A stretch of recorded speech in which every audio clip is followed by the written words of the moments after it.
Before we even Right. get into the line, let's go back to how it all started. Because as I mentioned, you went through a horrific tragedy, but you did change, turn that into something. But, what was that even like? Do you even remember, what happened that night? Or did you just wake up in a hospital? What was that whole journey like there?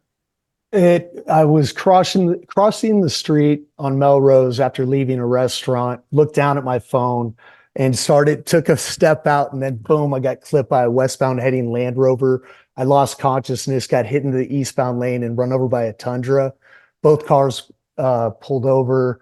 My clothes were getting cut off me in the middle of the street. I was coming in and out, and I vaguely remember the ambulance ride over to Cedars-Sinai Hospital and waking up with chest tube inserted, a morphine drip, and just, my jaw, just my chin was protruding through the bottom of my mouth. I had a compound fracture of my jaw. This whole section from my chin to just beneath my left ear was in pieces. The resident maxillofacial surgeon at Cedars-Sinai Hospital, Dr. Rosenberg, couldn't do the surgery, so we had to find a private doctor, Dr. Joseph Bergerdi, and Dr. Rosenberg assisted, put me back together, titanium plate up top, one on bottom.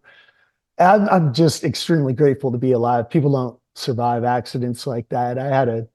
Interestingly enough, I don't know if it was just a shock from like the trauma or something like that, and then, or probably having my family around me, but I had a heightened perspective. I wasn't down for that long. You know what I mean? I was like, I have my ankles, knees, shoulders intact. That I was obviously extremely disappointed about my reflection, being unrecognizable, having no teeth, jaw wired shut. Mm. But I just knew that put together a plan of going on walks, getting circulation going, getting the nutrition through a little straw in my mouth, and just day by day working on getting back as quickly as I could. But in that process, wow, that a lot of self-reflecting and just looking into something that turned out to lead to my purpose, which is Alitura Naturals. That's for sure.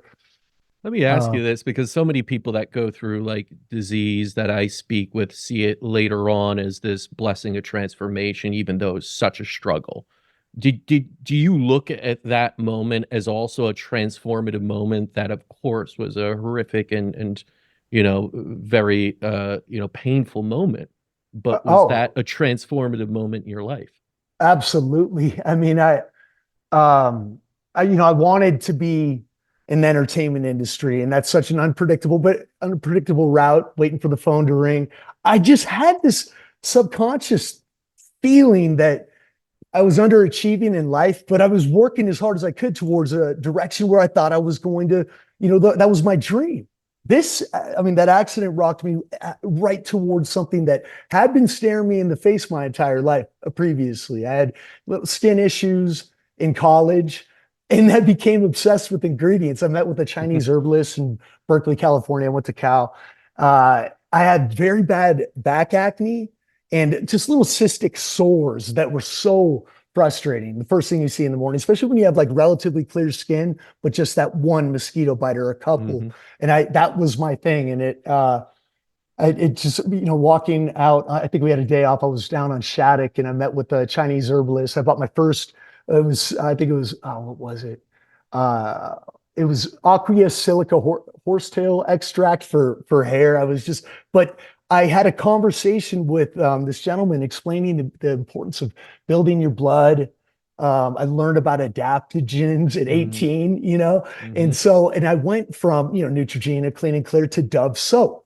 I mean, it had 5 ingredients. 2 of them were coconut derived surfactants. I used that from head to toe, and I think I was still using Per Plus or whatever. But at 18 or 19, when you start to see those incremental results, start to clean up your diet a little bit. I mean, I wasn't perfect, but going from dorm food and then switching it up and going from like, going to the spinach aisle with tuna, eat this, not that. Remember the Men's Health magazine? Anyway, I was really into it at a very early age, but I wanted to be a ball player and then be an actor. But I mean, it was both went very well. It's just so interesting that, years later looking back, I mean, I couldn't imagine doing anything else than those two things, acting, modeling, and then being an athlete. It was just what I loved, and just I was, working very hard towards those avenues as a career. But and then now I kind of look at that and it was fun. This, I can't imagine doing anything else and I don't want to. This is, I have control, well, yeah, complete control over formulating products that I couldn't find on shelves seriously at the time. I just couldn't. There was always some type of hole in a product, whether it was a preservative that I didn't like, a filler that didn't, I mean, just go to me, you can go above and beyond with everything. You know, you can go organic on ingredients. It costs more, sure. But if you're doing it for yourself, what else, and you can afford it. That's the thing. I didn't have that much money, but it was just, I don't know. That's where I spent my entire paycheck. It was on the food and supplements that I would put inside of my body. Even before the accident, I just felt that discipline of feeding, the machine as well as I possibly could at the time, and taking care of myself with, discipline and working out and all that, would lead to success. You know what I mean? But and just that paying attention to all areas of what I was consuming and putting on top of my skin. I mean, it's just looking back and then now it's my life.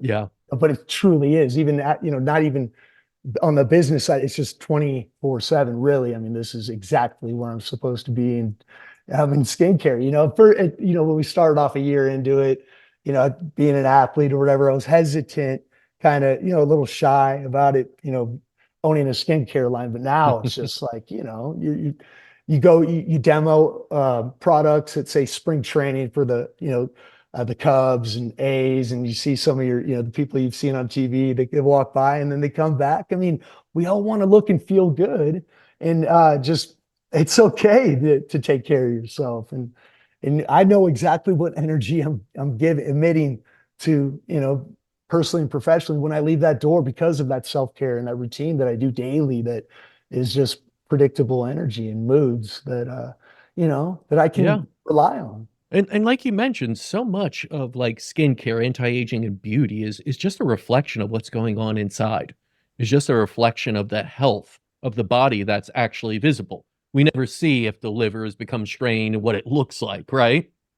But we Right. do see when we have an eczema outbreak or some sort of outbreak on the skin, because possibly your liver is overburdened and the toxins need to go somewhere. And the skin acts as that extra excretory detoxification organ. So it's Mhm. a lot of, I feel like, what we're talking about, anti-aging and beauty, is just an extension of what we're trying to do in medicine and everything else, which is optimize health.